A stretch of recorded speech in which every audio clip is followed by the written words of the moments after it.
FIFA World Cup was the 22nd FIFA World Cup in the World Championship for national teams, organized by FIFA.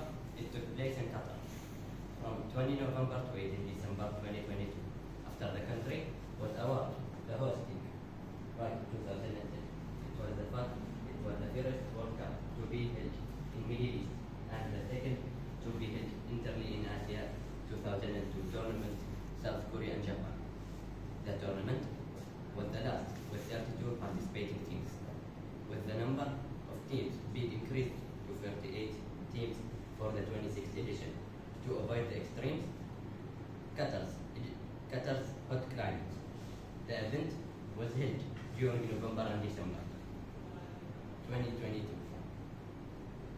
over a record time frame, 29 days with 64 matches, played in 8 venues across 5 cities. Qatar entered the event, their first World Cup automatically as the hosting national team, alongside 31 teams determined by qualification process. Argentina were crowned the champion after winning the final.